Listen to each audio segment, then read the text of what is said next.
have another big plant about 3 or 4 miles away that's 15,000 square feet, and we have about 28 CNC machines operation going on that builds all the top caps, all the pieces and parts. Over here, all this stuff here is waiting to go out shipment, either waiting on a payment arrangement, shipping arrangement, something like that. So a lot of race stuff that's going on here. We use the 2-part foam. A lot of the packaging and boxes are 80 pounds each, so we use a 2-part special foam that keeps everything real solid. From the pole all the way to the wall, 19 men. We sometimes put together 700 shocks per day. We have a coiling area here. Gentleman just puts together coils all day long, and then it goes straight over to a shipping area. In the center of the plant here, we have aisle-coded, color-coded, number-coded, because during the attempt came in and helped us out during COVID. We have a QA/QC area here that we basically bring in all the parts and pieces, and they're checked against a master list. We have more parts and pieces in a spring area back here. A lot of the trophy truck teams mail in their items through the back or ship them in, and we contain them here and take inventory, and then they go right onto our race department, which is over here.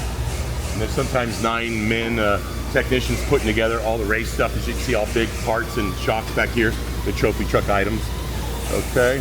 A lot of the repairs for the race trucks and stuff are all done back in this area. In the back over here, I have a welding department, 9 guys welding all day long. And I'll show you some of the parts and pieces here. All the items come in raw materials, straight tubing from the back, and then they get bent and manipulated in such to put them on all the shocks and the bypass tubes. We have a pressure check area here, so anything that gets worked on, pressure checked, if it has anything that's been drilled through or manipulated, we do a pressure check. We do have one CNC operator here, Brian, and he basically does one-off operations for us or emergency type processes here. All the other types of machinery throughout the plant that be able to cut up the parts and pieces.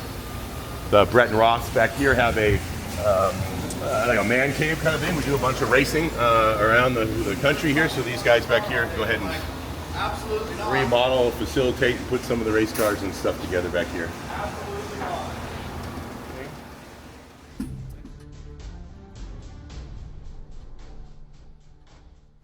A lot of the process throughout the plant takes tooling to hold on to the items as they're being welded on or manipulated on. So you see a lot of the pieces around the plant, they're doing that to get the proper fitment, okay?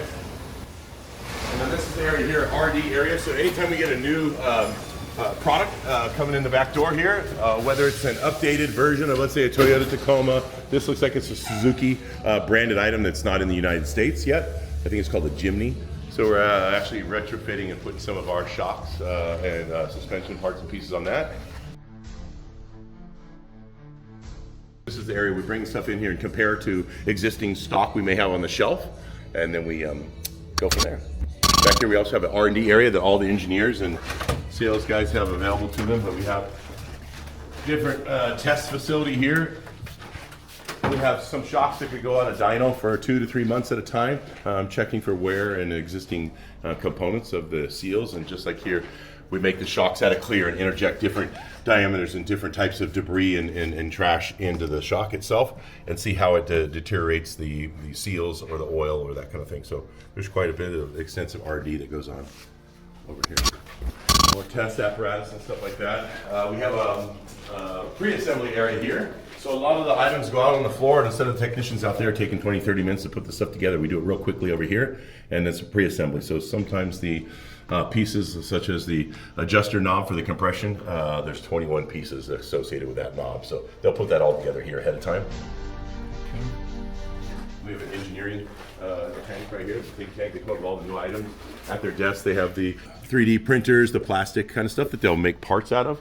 They'll go ahead and come up with an idea and make it out of the plastic first before delving into making the parts out of aluminum or steel. Back out here, we're out onto the floor again. And here's the other end of that assembly line. And again, we have constant parts guys, inventory and parts, pulling parts constantly around here, but that's just the other end of that assembly line. Each of these different workstations here has a different process or a different application that they're working on. Mike over here, years ago, we had a truck line called Road King, and now we've developed it's called HD Shocks, and it's a guy out of Northern California, direct off-road. So we basically are building big rig, cab shocks, motorhome shocks, all that kind of stuff. And they call themselves HD Shocks as a sample of what it is. So it's basically HD shocks brought to you by King. Okay. So any of your big rig applications needed for a bigger type shock, we do that as well in conjunction with HD shock. Okay. But throughout the plant, we're building our own hoses, putting together a lot of our the plastic mechanized pieces and that kind of stuff here. Okay. Oil throughout the plant, just simple shell type hydraulic. Okay. We have 136 employees. This plant here is about 66,000 square feet. This is the end of the assembly line here, final oiling and coiling that goes on with the products. So they'll get oiled here, coiled, and then straight on into packaging. We made the kind of full trip right around here, so you got an idea of what we do over here at King in Southern California.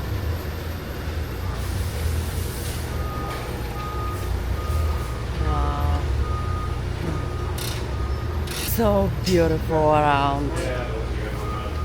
Good deal? Yeah. All right. Nice to see you guys again. You'll see you in December then, okay? Yeah. Yeah.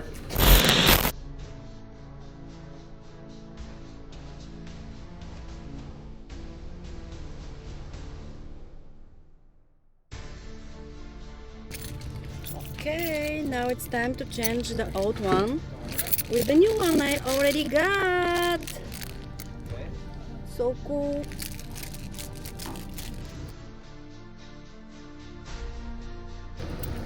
Thank you so much, Jay, for this and for the tour you gave us.